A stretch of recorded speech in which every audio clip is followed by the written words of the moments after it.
다 같이 일어나셔서 예수 우리 왕이요 찬양하시면서 예배의 자리로 나아가도록 하겠습니다.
나는 전능하신 아버지 하나님 천지의 창조주를 믿습니다.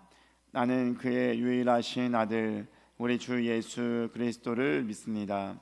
그는 성령으로 잉태되어 동정녀 마리아에게서 나시고 본디오 빌라도에게 고난을 받아 십자가에 못 박혀 죽으시고 장사된 지 사흘 만에 죽은 자 가운데서 다시 살아나셨으며 하늘에 오르시어 전능하신 아버지 하나님 우편에 앉아 계시다가 거기로부터 살아있는 자와 죽은 자를 심판하러 오십니다.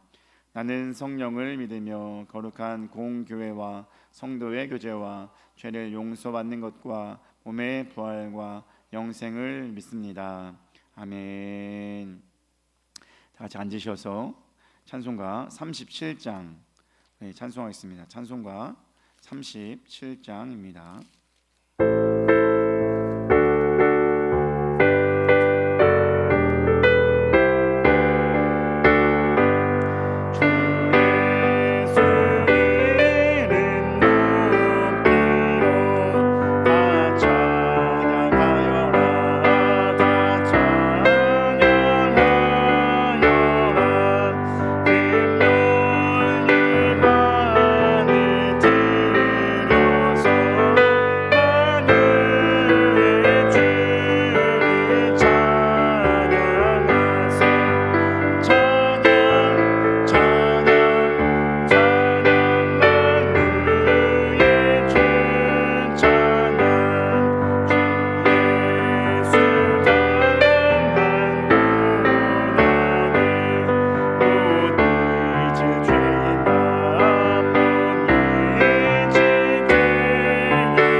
교동문 129번 종료주일 관련된 말씀을 교독하도록 하겠습니다. 교동문 129번 종료주일 관련된 말씀 교독하도록 하겠습니다. 시온에 따라 크게 기뻐할지어다. 보라, 내 왕이 내게 임하시나니 그는 공의로우시며 구원을 베푸시며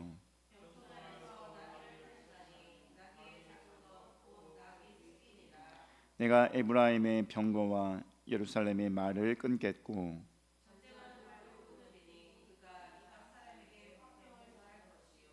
그의 통치는 바다에서 바다까지 이르고 앞에서 가고 뒤에서 따르는 무리가 소리 높여 이르되 주의 이름으로 오시는 이여 가장 높은 곳에서 호산나 하더라. 아멘. 찬송가 206장 찬송하겠습니다. 찬송가 206장입니다.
예배를 위해서 유일근 권사님 기도해 주시겠습니다.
하나님 말씀은 마태복음 21장 1절에서 11절까지 말씀 보겠습니다.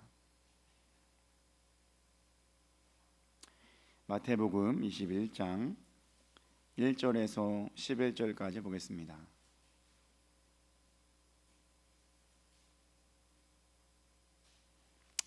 마태복음 21장 1절에서 11절까지 함께 읽겠습니다. 그들이 예루살렘에 가까이 가서 감람산 벳박에 이르렀을 때에 예수께서 두 제자를 보내시며 이르시되 너는 맞은편 마을로 가라. 그리하면 곧 매인 나귀와 나귀 새끼가 함께 있는 것을 보리니 풀어 내게로 끌고 오라. 만일 누가 무슨 말을 하거든 주가 쓰시겠다 하라. 그리하면 즉시 보내리라 하시니 이는 선지자를 통하여 하신 말씀을 이루려 하심이라. 일러스되 시온 딸에게 이르기를 내 왕이 내게 임하나니 그는 겸손하여 나귀 곧 멍에 매는 짐승의 새끼를 탔도다 하라 하였느니라. 제자들이 가서 예수께서 명령하신 대로 하여 나귀와 나귀 새끼를 끌고 와서 자기들의 겉옷을 그 위에 얹음에 예수께서 그 위에 타시니 우리의 대다수는 그들의 겉옷을 길에 펴고 다른 이들은 나뭇가지를 베어 길에 펴고 앞에서 가고 뒤에서 따르는 무리가 소리 높여 이르되 호산나 다윗의 자손이여 찬송하리로다. 주의 이름으로 오시는 이여 가장 높은 곳에서 호산나 하더라. 예수께서 예루살렘에 들어가시니 온 성이 수동하여 이르되 이는 누구냐 하거늘 무리가 이르되 갈릴리 나사렛에서 나온 선지자 예수라 하니라. 아멘. 할렐루야. 오늘도 말씀 가운데 은혜 얻고 나아가는 귀한 시간 되길 바랍니다. 사랑하는 우리 주는교회 가족 여러분, 모든 그리스도인들이 오늘을 무엇이라고 부르는지 아시죠?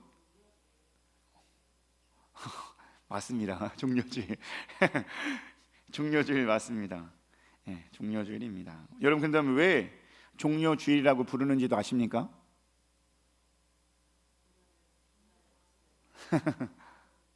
왜 종려주일이라고 할까요? 오늘 말씀 볼까요?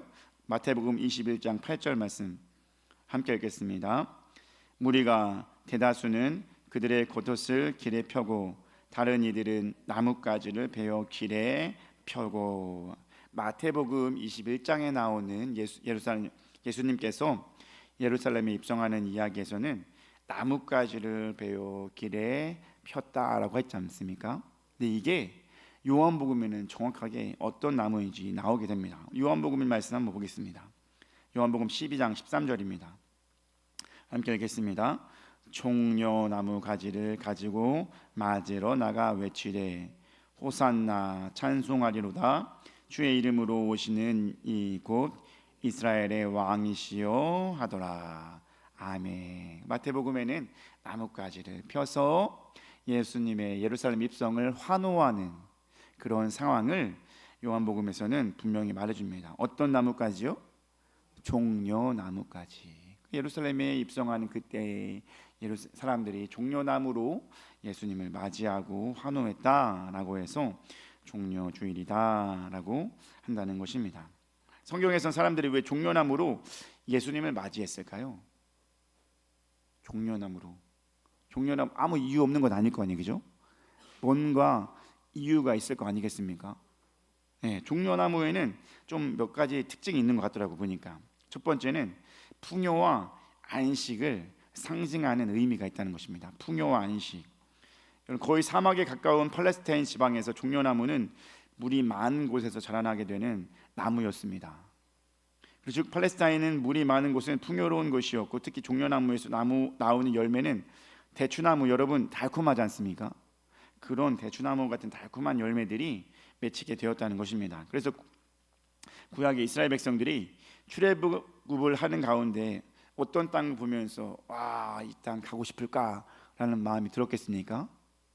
종려나무가 많은 땅이에요. 그게 어딜까요? 우리가 잘 알고 있는 땅이에요. 가나안 중에 여리고 땅이 그랬다는 것입니다. 우리 신명기 34장 3절 말씀 보겠습니다. 읽겠습니다. 네겝과 종려나무의 성읍 여리고 골짜기 평지를 소알까지 보이시고. 아멘. 이거는요, 모세가 요단 동편에서 요단강을 넘어가기 전에 모압 땅에서 본 거예요. 야, 내가 저 땅 넘으면은 저곳을 볼 수 있었을 텐데. 저곳 중에 하나가 뭐라고 했습니까? 네겝과 종려나무의 성읍 여리고.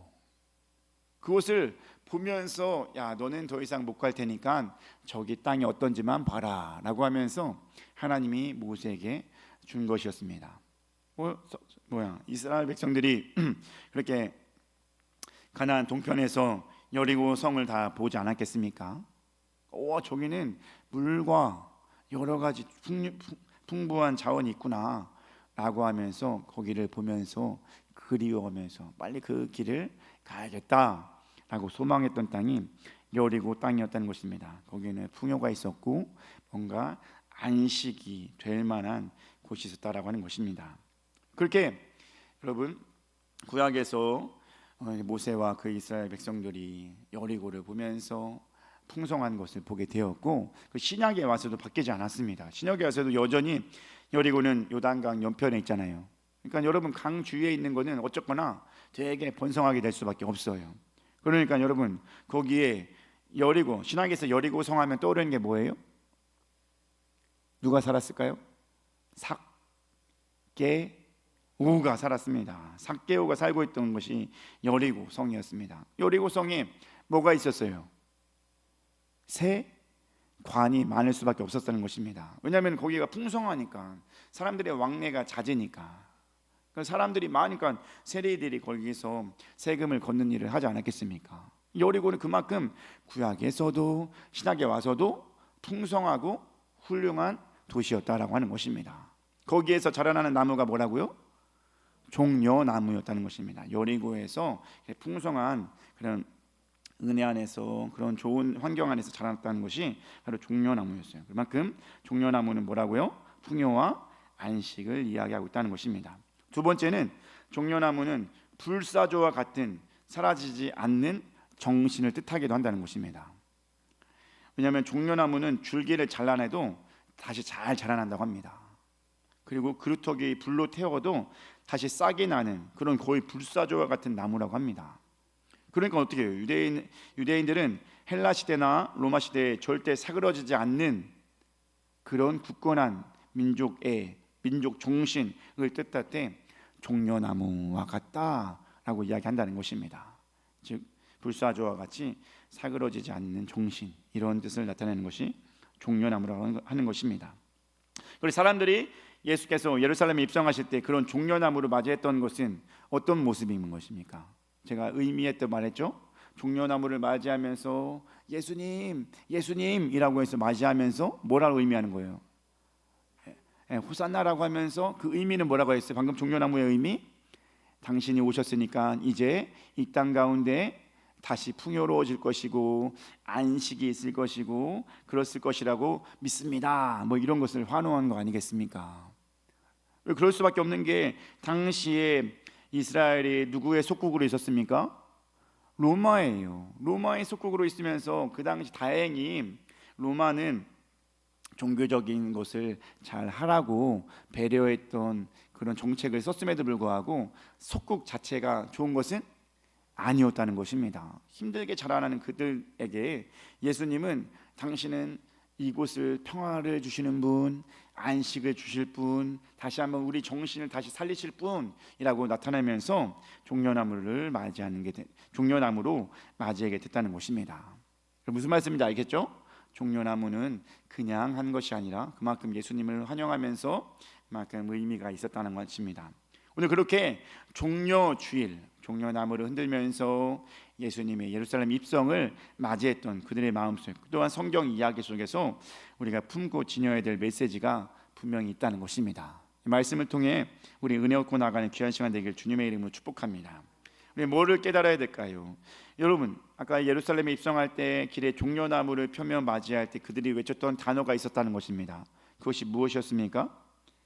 우리 9절 말씀 보겠습니다. 마태복음 21장 9절 읽겠습니다. 앞에서 가고 뒤에서 따르는 무리가 소리 높여 이르되 호산나 다윗의 자손이여 찬송하리로다.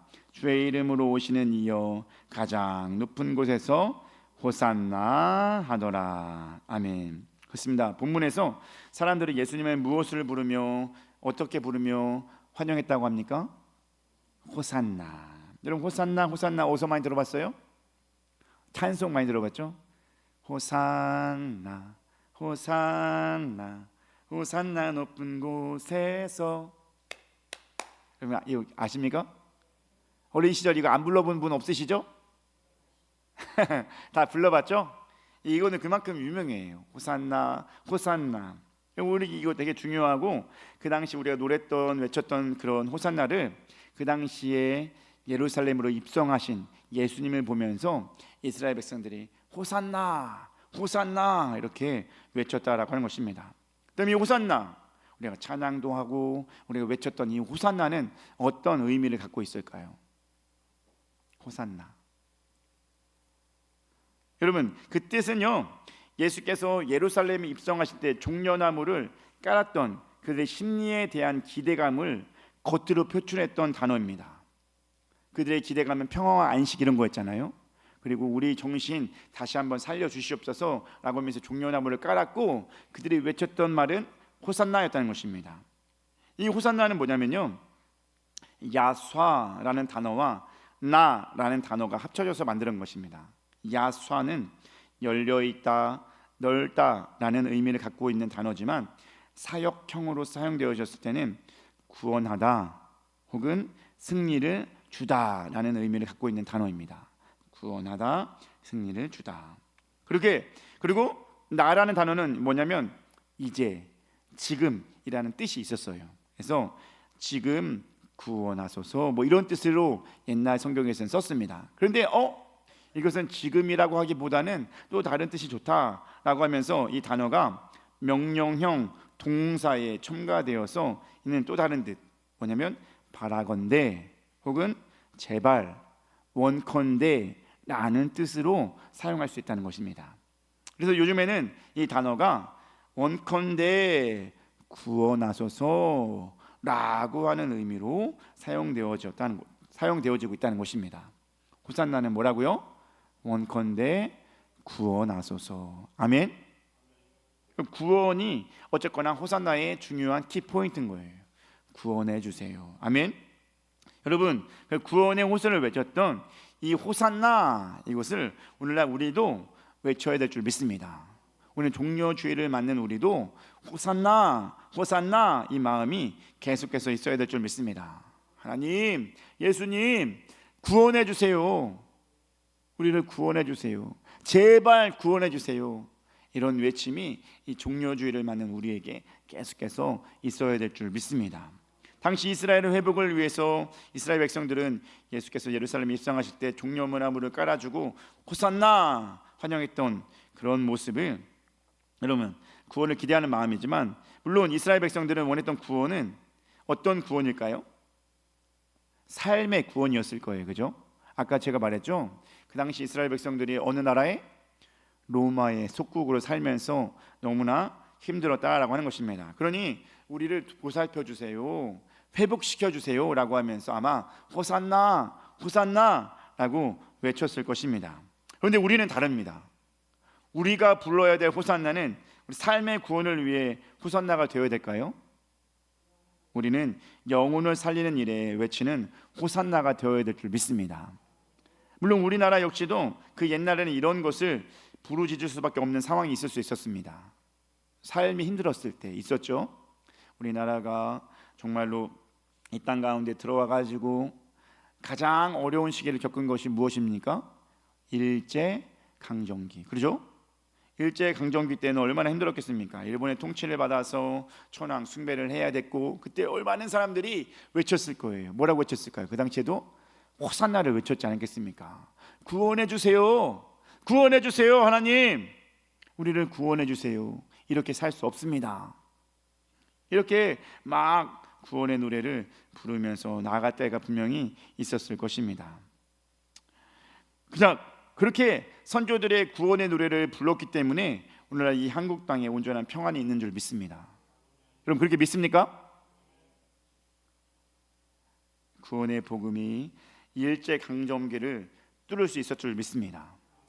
그 힘들고 어려운 시절에 그와 맞서 싸워 이길 수 있는 힘은 정말 거기에 그리스도인들이 많이 있었다는 것입니다. 기독교가 얼마 들어오지 않는 그때에 많은 정말로 열심을 다해서 목숨을 바쳐서 그 신앙 가운데 이 민족을 지키고자 했던 우리 그리스도인들이 분명히 많이 있었다는 것입니다. 그렇게 외쳤던 그들의 구원의 소리가 오늘날 우리에게 임했고, 우리가 지금 살아가는 모든 것들이 그 하나님의 은혜인 줄 믿습니다. 아멘. 제가 얼마 전 방글라데시를 다녀오지 않았습니까? 여러분, 방글라데시는요 나라의 속국으로 살아간 시간이 많았습니다. 그럼 알죠? 방글라데시가 그렇게 다른 나라 지배 속에서 살아갔습니다. 우리나라랑 똑같아요. 그리고 지금은 다 해방되어서 방글라데시라는 나라로 살아가고 있습니다. 근데 여전히 방글라데시는 잘 살지 못하고 있었습니다. 이거 왜 그럴까요? 우리나라도 일제 강점기가 있었죠. 그때 정말 힘들게 살았잖아요. 다행히 방글라데시는 선진국에게 그냥 지배를 당해서 그래서 그 선진국이라는 게 뭐예요? 기독교 나라 아니겠습니까? 서양이니까. 그럼 조금 뭔가 기독교가 오히려 더 들어갈 수 있는 그런 입장이었는데도 불구하고 그들은 우리나라의 차이가 뭐냐면 기독교가 주가 아니라는 것입니다. 그들의 모든 종교인들 중에 대부분은 모슬렘이 많다라고 하는 것입니다. 여러분, 물론 지금은요 종교에 대해서 자유가 있는 나라예요. 방글라데시 가면은 제가 처음에는 막 숨죽였잖아요. 거기 들어갈 때 괜히 또 잘못되면 어떡하나. 근데 나라 입장에서는 기독교도 상관없다는 것입니다. 그래서 종교의 자유국가를 선포한 지금 이때인데, 중요한 건 나라가 중요한 게 아니에요. 그 나라를 이루고 있는 지도자층이 누구냐 이겁니다. 누굴까요? 무슬림이라는 겁니다. 그러니까 여러분, 나라는 그렇게 종교를 인정했지만 밑보이면은 그냥 죽는 거예요.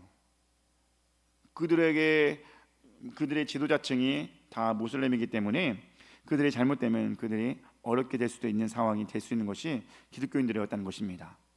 여러분, 똑같은 외국의 속국으로 살았던 우리나라와 방글라데시와, 여러분 우리나라 문물이 정말 옛날에는 농촌과 어촌 이런 것밖에 없었잖아요. 힘들게 살아갔잖아요. 그런데도 불구하고 이런 좋은 문물이 이루어질 수 있었던 것은 뭐예요? 하나님의 은혜인 줄 믿습니다. 방글라데시는 여전히 기독교는 있지만 다른 세력이 세요. 우리나라는 뭐가 셉니까? 기독교가 강한 줄 믿습니다. 우리나라에 지금 기독교 인구가 약 한 20%가 되는 것 같아요. 140년 전에 이 땅에 들어온 기독교가요 이제 20%. 근데 이건 점점 아마 줄어들 거예요. 왜냐하면 요즘에 무교가 많아지더라고요. 무교가 원래는 우리 기독교 이런 거 조사를 많이 하잖아요. 학교에 가보면은 야, 너 3대 종교 중에 뭐야? 라고 하면서 물어보면서 천주교, 기독교, 불교 이 세 개 중에 뭐야? 라고 물어보잖아요. 요즘에는 근데 그런 사이에 무교가 차지하는 비중이 되게 많더라고요. 그 왜 그런지 아십니까? 잘 살아서 그래요. 더 이상 어려움이 없으니까 굳이 사람들이 종교에 대해서 갈급함이 없는 거예요. 그리고 특히 우리 기독교에 대해서, 또한 하나님을 믿는 것에 대해서 나 잘 사니까 더 이상 뭐가 문제냐, 그러면서 굳이 자연스럽게 이 기독교에서 떨어져 나가는 사람들이 많이 있다는 것입니다. 안타까운 현실이지만 그럼에도 불구하고 여전히 기독교인들은 20%를 차지하고 있다는 것입니다. 대략 20%. 그럼 20%면 뭡니까? 5분의 1이 어디서나 있다는 거예요. 아멘. 국회에서도 기업에서도 어디에서도 우리나라를 이루는 인구는, 기독교의 인구는 20%입니다. 그들이 열심히 기도하고 있는 줄 믿습니다. 그들이 열심히 주님과 함께 나아가기 위해서 노력하고 있는 줄 믿습니다. 그러니 지금 이 나라가 그래도 하나님의 은혜로 잘 유지되고 있는 줄 믿습니다. 여러분 그렇게 믿습니까? 그것임을 확신합니까? 우리의 신앙이 우리를 잘 살게 하는 줄 믿으시기 바랍니다. 하나님 은혜 안에 잘 살고 있는 것, 그것은 하나님이 우리에게 주신 복인 줄 믿습니다. 우리 옆 사람에게 인사하겠습니다. 이 복은 하나님이 주신 것입니다.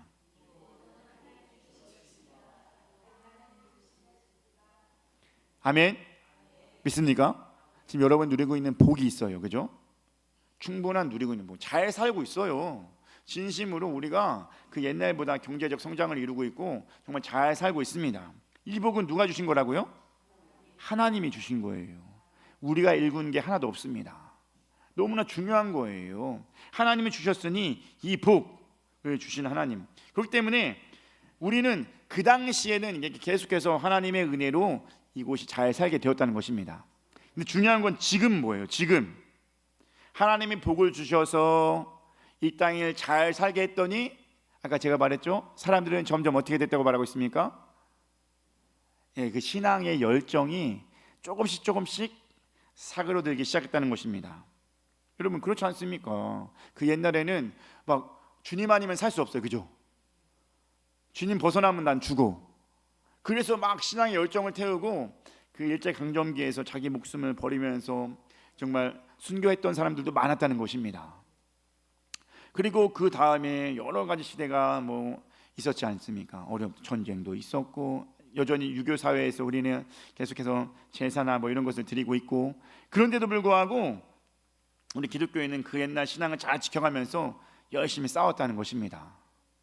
지금은 제가 말했죠, 나라가 잘 되다 보니까 그런 열정이 조금씩 줄어들고 있어요. 마찬가지예요. 목사님들도 마찬가지예요. 목사님들, 옛날의 목사님들은요 되게 뜨거웠어요. 그 중에 하나가 가정을 돌보지 않을 정도로 무조건 영혼 구원을 위해서 되게 힘썼던 것이 그때예요. 근데 지금은 좀 달라졌어요. 지금은 가정을 지키지 못하면은 목회를 못해요. 시대가 그만큼 달라졌어요. 그래가지고 어쨌거나 지금도 그만큼 변화하는 시점에서 그만큼 성도들 향한 열정이 어쨌거나 가정에도 투자해야 되고 내 것에도 또 써야 되고 이러니까 당연히 그때만큼은 열정이 많이 떨어지지 않았겠습니까? 삶의 수준도 마찬가지예요. 목사님들은 다 굶는 사람들 너무 많았어요. 그죠? 근데 지금도 마찬가지긴 해요. 사실은 제가 지난주에 세미나를 갔다 오지 않았습니까? 갔다 왔는데 아이고야, 저는 잘 사는 거예요. 여러분 믿습니까? 저는 잘 사는 거예요. 거기에서 오신 목사님들 보니까 더 힘들게 사는 분도 많더라는 것입니다. 중요한 건 뭐냐면 어쨌거나 힘들게 살아도 그럼에도 불구하고 살 길은 많다는 거예요. 그 옛날만큼 궁핍해서 죽는 사람은 없다는 겁니다. 길이 많다는 거예요. 길이 많고 정말 많이 경제가 좋아졌기 때문에 그만큼 좋아졌는데 그만큼 신앙은 다운됐다는 것입니다. 그것은 교역자도 마찬가지다라고 말씀하고 있는 것입니다. 그러니 지금 이런 때에 우리가 다시 한번 호산나라고 부르면서 뭘 외쳐야 되는 것입니까? 영의 구원을 위해서 더욱더 외쳐야 될 줄 믿습니다. 평화의 시대가 왔으면 평화의 시대만큼 더욱더 하나님을 외쳐야 되는데 사람들은 삶의 수준이 채워지니까 점점 반비례해서 잘 살면 잘 살수록 신앙에 대한 열정은 사그라지고 있습니다. 그런 이런 때 우리는 호산나 호산나 하고 주님 나를 구원해 주세요, 내 영혼 구원해 주세요 라고 외쳐야 될 줄 믿습니다. 그럼 지금 이때 우리가 그것을 외쳐야 되는 것입니다. 여러분 깨끗하다가는 진짜 신앙이 어디로 가는지 모르게 안타깝게 잘못된 길로 갈 수 있다는 것입니다. 우리는 정신을 차려야 될 줄 믿습니다. 잘 살고 있지만 정말 안전하게 살고 있지만 정말 우리 영혼을 다시 한번 돌아보면서 내가 하나님 안에서 구원받은 자로 잘 살고 있는지, 호산나 하면서 영혼의 구원을 위해서 애쓰고 있는지 여러분 우리는 돌아봐야 될 줄 믿습니다. 이 종려 주일날 우리가 해야 될 거 뭐예요? 예수님께서 오셨을 때 사람들을 호산나 호산나 외치며 맞이했던 것처럼 우리도 호산나를 외쳐야 될 줄 믿습니다. 내 영혼 살려주시옵소서, 내 영혼 살려주시옵소서. 아멘. 그럼 이 호산나를 외칠 수 있게 되게 주님의 이름을 축복합니다. 우리 한번 외쳐볼까요? 자, 호산나 하면 여러분 호산나 하는 겁니다. 호산나. 다시 한번 호산나. 한 번 더 호산나. 아멘. 호산나를 외칠 수 있게 되게 주님의 이름으로 축복합니다. 호산나, 이거는 나를 구원해 주세요, 제발 구원해 주세요. 지금 내 영혼 썩어져 가고 있습니다. 지금 많은 사람들의 영혼이 썩어져 가고 있습니다. 이런 때에 주님 우리 영을 구원해 주세요. 정말 구원받는 자로 살게 해주세요 라고 외치는 것이 종려주일에 맞는 우리가 해야 될 것이 아니겠습니까? 여러분 돌아보시기 바랍니다. 내 영혼 상태는 어쩐지, 삶은 잘 살고 있지만 정말로 피폐해져 가고 있지는 않은지, 교회는 나오고 있지만 나 교회 나왔으니까 됐어, 이것이 아니라 정말로 내 영혼을 살리기 위해서 힘써야 될 줄 믿습니다. 아멘. 여러분 호산나 하면서 종려주일을 더욱더 의미 있게 보낼 수 있는 우리 모두가 되길 주님의 이름으로 축복합니다. 자, 두 번째는 또 무엇이 있습니까? 그러면 종려주일에 우리가 또 한번 깨닫고 나아가야 될 것이 무엇입니까? 우리 호산나를 외치며 구원을 위해 오신 예수께서 무엇을 타고 오셨는지 한번 보겠습니다. 우리 마태복음 21장 7절 말씀 보겠습니다. 7절 말씀 함께 보겠습니다. 나귀와 나귀 새끼를 끌고 와서 자기들의 겉옷을 그 위에 얹음에 예수께서 그 위에 타시니. 아멘. 여러분, 예수님께서 나귀 새끼를 타고 예루살렘에 입성했다라는 얘기는 우리가 잘 알 줄 믿습니다. 아멘. 다 알고 계시죠? 예수님이 나귀 새끼를 타고 예루살렘에 입성했습니다. 다 아실 것입니다. 그러면 왜 예수님은 나귀 새끼를 타고 예루살렘에 입성했을까요? 첫 번째, 겸손해서 그렇다라고 하는 것입니다. 겸손해서. 말씀 보겠습니다. 마태복음 21장 5절입니다. 마태복음 21장 5절 함께 읽겠습니다. 시온 딸에게 이르기를 내 왕이 내게 임하나니 그는 겸손하여 나귀 곧 몽에 매는 짐승의 새끼를 탔도다 하라 하였느니라. 아멘. 그는 어떻다? 겸손하여. 아멘. 예수님은 겸손의 모범이 되신 줄 믿습니다. 겸손하다. 그래서 성경에서는 예수님을 겸손과 온유하신 분 이렇게 말합니다. 성경에서도 직접 그렇게 말합니다. 우리 마태복음 11장 29절 말씀 보겠습니다. 읽겠습니다. 나는 마음이 온유하고 겸손하니. 아멘. 그렇다는 거예요. 예수님 자체는 온유와 겸손, 겸손의 대가가 바로 우리 예수님인 줄 믿습니다. 그러니 우리가 예수님을 따르기 위해서는 온유와 겸손이 있어야 한다라고 말해주는 것입니다. 아멘. 그러니 예수님은 나귀를 타셨다라고 말씀하는 것입니다. 겸손하여서. 그 당시 나귀는 여러분 볼품이 있어요 없어요? 튼실해요? 그렇지 않아요. 여러분 나귀 탈 바에 뭘 타겠어요? 말이나 뭐 이런 거 타겠죠. 그건 튼튼하고 건강하고 그러지 않겠습니까? 그걸 타야 좀 뭔가 예수님으로서 뭔가 위험이 있고 그렇게 그럴 건데, 나귀는 아니라는 거예요. 나귀도 아닌데 나귀 뭘 탔다는 겁니까? 새끼를 탔다는 겁니다. 나귀 새끼. 욕 아니죠, 그죠? 나귀의 새끼. 나귀 새끼를 탄 것은 예수님의 겸손함을 나타나기 위한 것임을 나타내 주는 것입니다. 여러분, 겸손하다는 것은 이미 예수님 알고 있는 품성입니다. 그렇죠? 근데 제가 겸손을 이야기하려고 하는 것이 아니라 그 뒤에 중요한 이유가 한 가지 더 있다는 것입니다. 왜 예수님은 나귀 새끼를 탔을까요? 이 말씀 마태복음 21장 4절 말씀 보겠습니다. 4절 함께 보겠습니다. 이는 선지자를 통하여 하신 말씀을 이루려 하심이라 일러스되. 왜 예수님이 나귀 새끼를 탔습니까? 선지자의 말씀을 이루려 하심이라. 아멘. 선지자의 말씀을 이루려고 예수님은 예루살렘 입성 때에 나귀 새끼를 탄 겁니다. 다른 거 아니에요. 겸손하여 겸손하여 나귀 새끼를 타셨다. 이 말씀이 어디에 있다고 말합니까? 여러분 성경책 보시죠.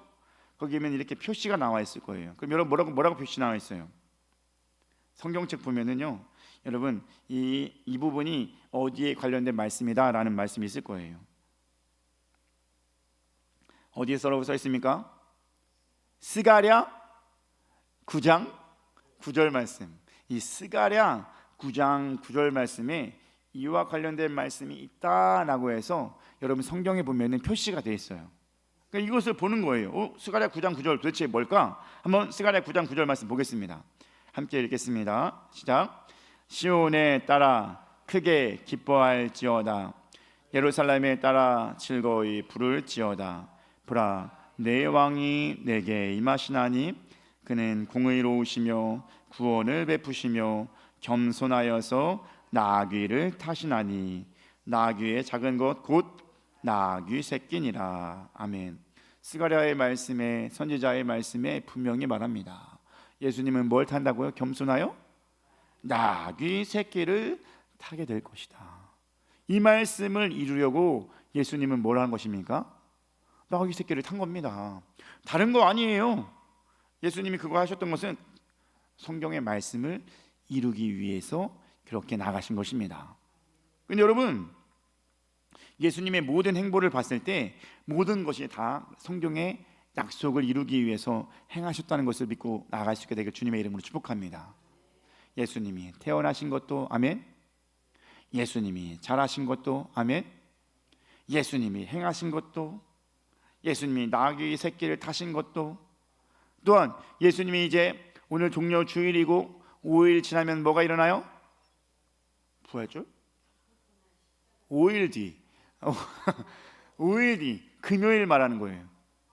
예, 성 금요일이라고 해서 그날 뭔 일이 일어납니까? 십자가에 달려 돌아가시는 사건이 일어나게 됩니다. 종려 주일을 지낸 월, 화, 수, 목, 금이라고 해서 그 금요일에는 정말로 주님께서 이루신 아주 귀한 역사, 십자가의 사건이 일어나는 것입니다. 아멘. 여러분, 예수 그리스도의 그 십자가의 사건, 근데 중요한 건 뭔지 아십니까? 그 십자가의 사건조차 무엇을 이루기 위해서? 말씀을 이루기 위해서, 성경의 약속을 이루기 위해서 그 길을 가셨다라고 하는 것입니다. 여러분, 사람들은요, 예수님 호산나 외치면서 뭘 기대했습니까? 구원이요, 나라의 회복이요. 이 나라 지금 너무 힘드니까 우리나라를 지켜주시옵소서, 로마의 압제로서 이런 어려운 환경으로서 벗어날 수 있게 해주세요 라고 하면서 환호했지만, 예수님은 그 회복하는 길로 갔던 것이 아니라 그 이스라엘을 아예 바꾸어서 정치적인 회복, 독립을 이뤘던 것이 아니라 뭐 했습니까? 고통의 길, 죽음의 길, 십자가의 길을 가셨다라고 하는 것입니다. 아멘. 예수님은 그 길을 가신 것입니다. 누구를 위해서 그랬습니까? 우리를 위해서, 나를 위해서 그런 것인 줄 믿습니다. 그와 관련된 말씀이 뭡니까? 우리 이사야 53장 4절 말씀 보겠습니다. 함께 읽겠습니다. 그는 실로 우리의 질고를 지고 우리의 슬픔을 당하였거늘 우리는 생각하기를 그는 징벌을 받아 하나님께 맞으며 고난을 당한다 하였노라. 아멘. 여러분, 모든 말씀, 여러분 이사야 53장 말씀 아시죠? 그가 찔림은 우리의 허물을 인함이요 그가 상함은 우리의 죄를 위함이요 그가 채찍에 맞음으로 우리가 나음을 누리고. 여러분, 이런 말씀 다 있지 않습니까? 여러분, 이 말씀 품고 살아갈 수 있게 되길 주님의 이름으로 축복합니다. 모든 것은, 예수님은요 성경의 약속을 이루어가기 위해서 하나하나 그 일을 행하셨다라고 하는 것입니다. 마국간에 태어난 것도 성경의 약속인 줄 믿습니다.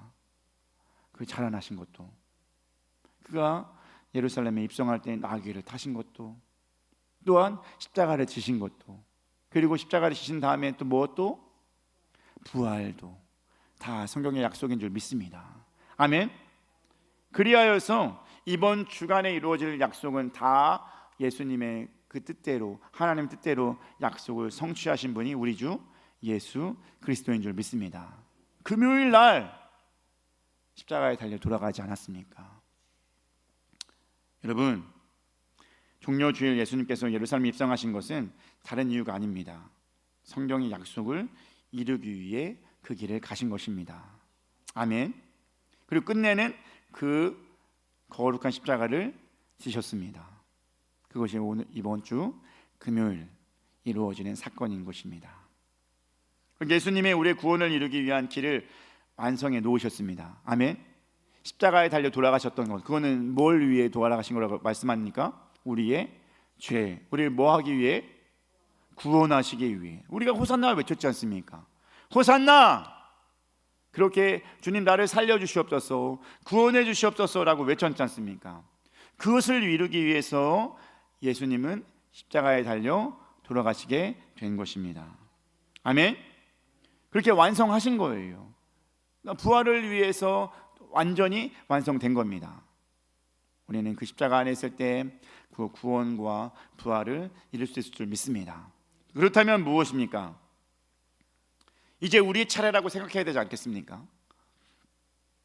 여러분, 지금 종료주일을 보내고 있는 우리 주님교회 가족 여러분, 우리는 약속을 이루신 예수님을 본받아 하나님의 그 약속을 이제 우리들이 지켜가야 할 때인 줄 믿습니다. 아멘. 예수님은 다 이루셨잖아요, 그죠? 예수님은 이미 다 이루셨어요. 그럼 뭐예요? 이제 우리가 이루어야 되잖아요. 우리가 해야 될 일밖에 남지 않았겠습니까?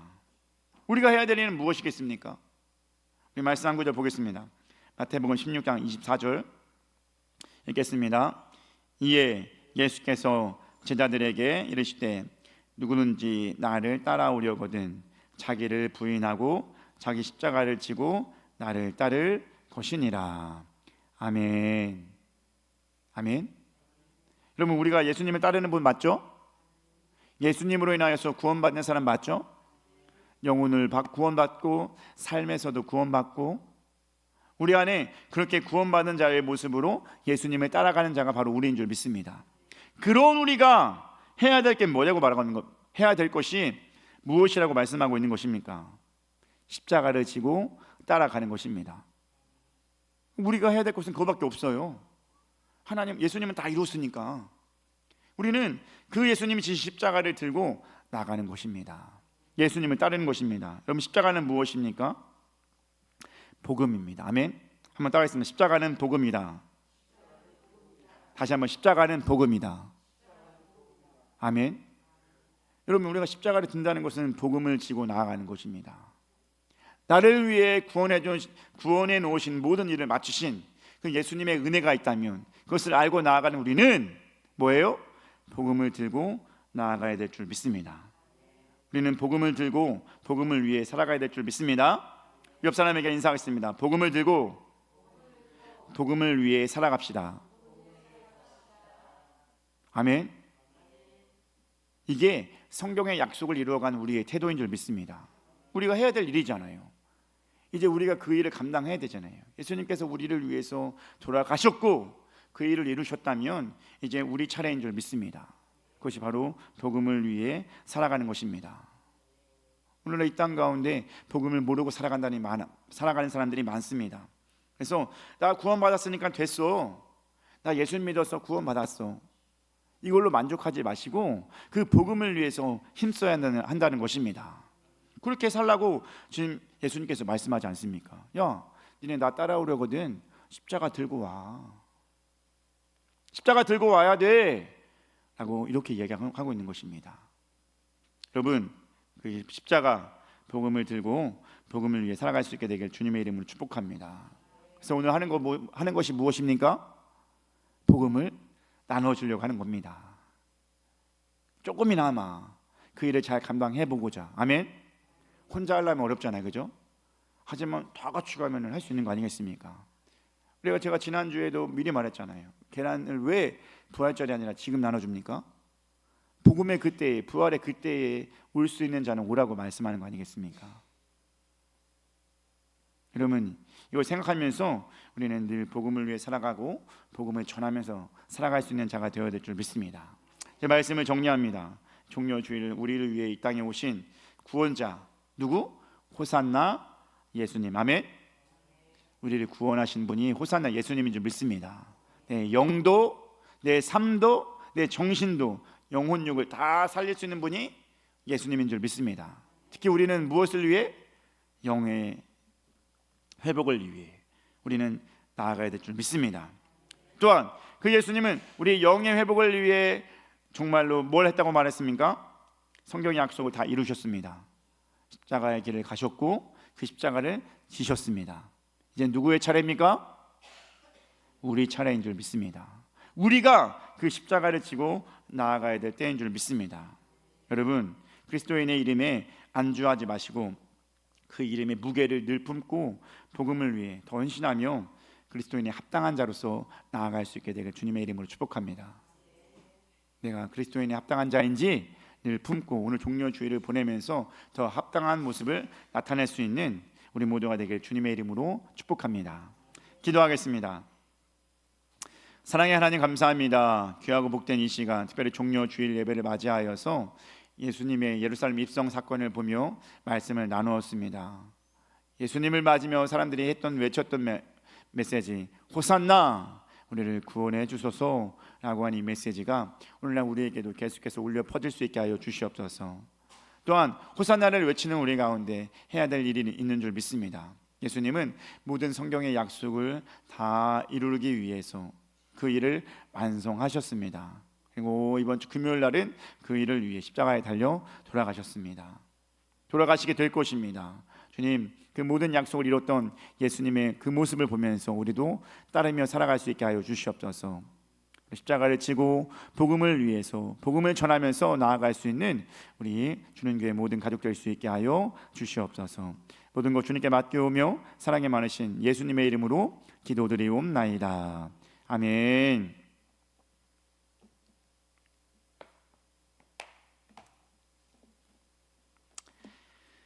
헌금 찬송가 216장 우리 찬송하겠습니다.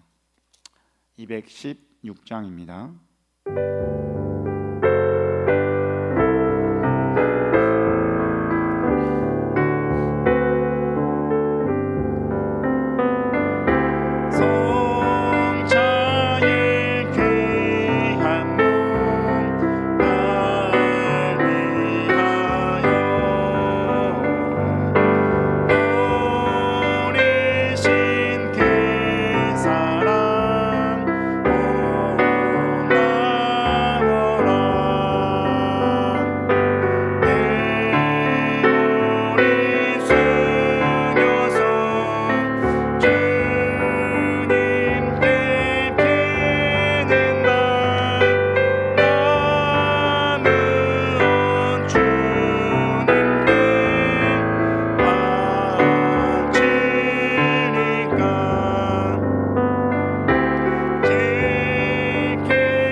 사랑의 하나님 감사합니다. 귀하고 복된 이 시간 주님께 나와서 예배하게 하심 너무나 감사드립니다.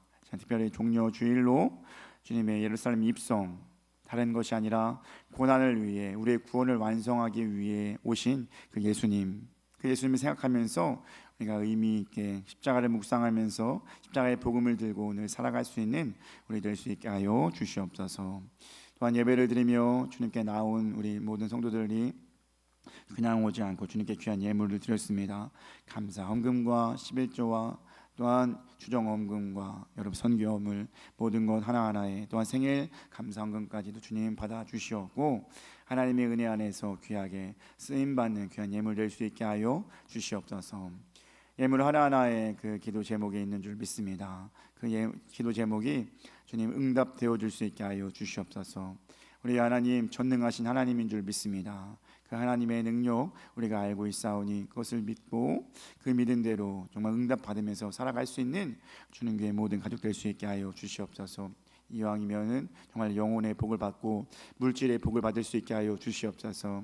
우리가 잘 살아가는 이유가 하나님입니다 라고 우리가 외치며 고백할 수 있는 주님 교회 가족 될 수 있게 하여 주시옵소서.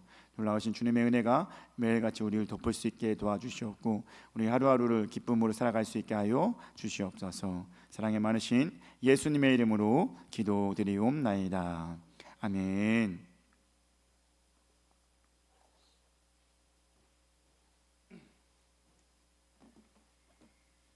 광고하도록 하겠습니다. 자, 옆에 사람 주님의 이름으로 사랑합니다. 환영합니다.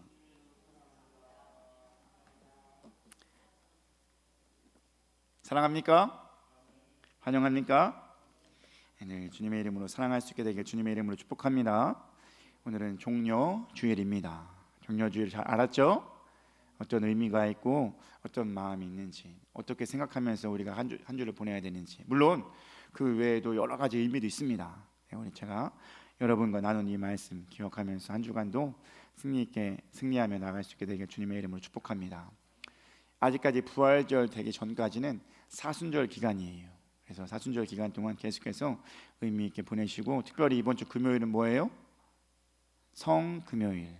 성금요일이고 여러분 기도하시면서 나아갈 수 있게 되길 주님의 이름으로 축복합니다. 이왕이면 금식도 하시기 바랍니다. 매해 그랬던 것 같아요. 매해 예수님이 십자가에 달린 그 시간이 여러분 언제인지 아시죠? 9시부터 3시잖아요.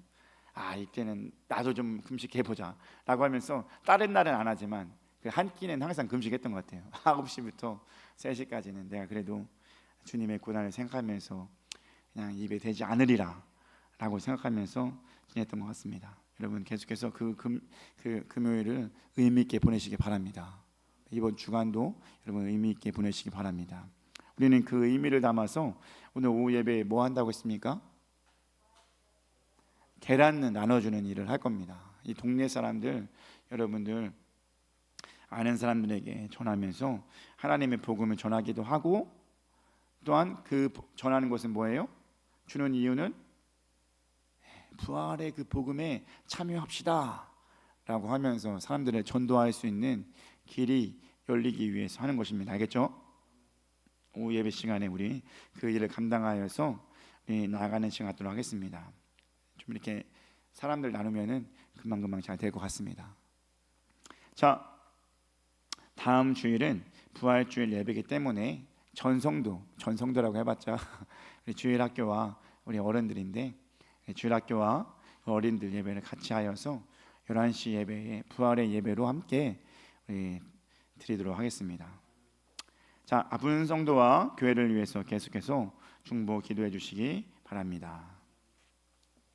자, 이 시간 일어나셔서 찬송가 91장 찬송하겠습니다. 우리 예수의 이름, 구원의 이름, 그 이름을 찬양하며 나갈 수 있는 시간 되길 바랍니다. 우리 91장 찬양하고 기도하고 나가도록 하겠습니다.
기도하며 나가도록 하겠습니다.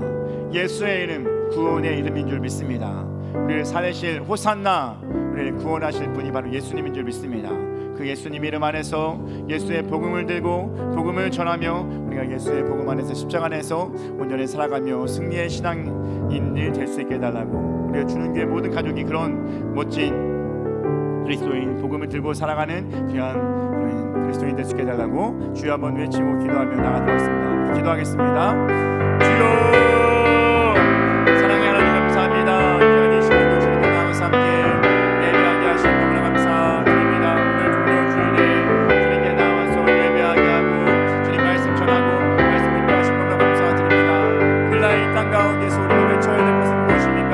호산나, 그것은 바로 예수님을 구원하여 주시옵소서. 온 천지에 바라건대 내가 구원을 바랍니다 라고 하는 뜻을 믿습니다. 우리는 그 구원을 이루기 위해서 계속해서 호산나를 외치고, 특별히 내 영혼 구원을 위해서 빈소수의 우리 모두를 쓰게 하여 주시옵소서. 정말 예수님은 그 구원을 이루기 위해서 아버지여 이 땅에 오셔서 그 일을 다 이루셨습니다. 그 모든 것은 다 하나님의 약속이었고 성경의 약속인 줄 믿습니다. 이 약속을 이루기 위해서 예수님이 정말로 그 몸을 보내서 십자가에 달려 돌아가시기까지 했다는 것입니다. 그 말씀을 기억하면서 살아갈 수 있게 하여 주시옵소서. 예수의 이름, 예수의 능력 우리가 품고 살아갈 수 있게 하여 주시옵소서. 놀라우신 주님의 은혜가 우리 가운데 있게 도와주시고 하나님의 그 뜻 안에서 기뻐할 수 있는 아버지여 우리 모두 될 수 있게 하여 주시옵소서. 성령이 함께 도와주시옵소서. 성령이 돌봐주시옵소서. 성령이 이끌어가 주시옵소서. 우리를 복음을 들고 복음을 위해 살아가는 자로, 십자가 안에 복음이 온전히 우리 안에 있는 자로 아버지 우리 위해 쓰임받게 하여 주시옵소서. 예수님의 약속을 이루어가는 자로, 우리는 그 약속을 따라가는 자로 살아갈 수 있게 하여 주시옵소서. 예수의 이름을 전하며 오늘도 그 일을 전할 때 힘 주시고 능력 주시고 잘 감당할 수 있게 하여 주시옵소서.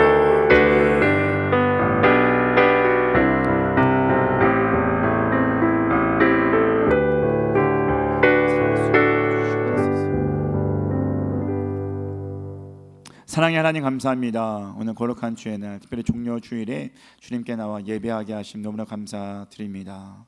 주님, 종려 주일 예수님이 희망을 갖고 많이 예수님 꿈꿨던 그런 이스라엘 백성들처럼 우리도 내 삶의 구원, 내 영혼의 구원을 위해서 철저히 주님을 부르짖고 외칠 수 있는 우리 모두 될 수 있게 하여 주시옵소서.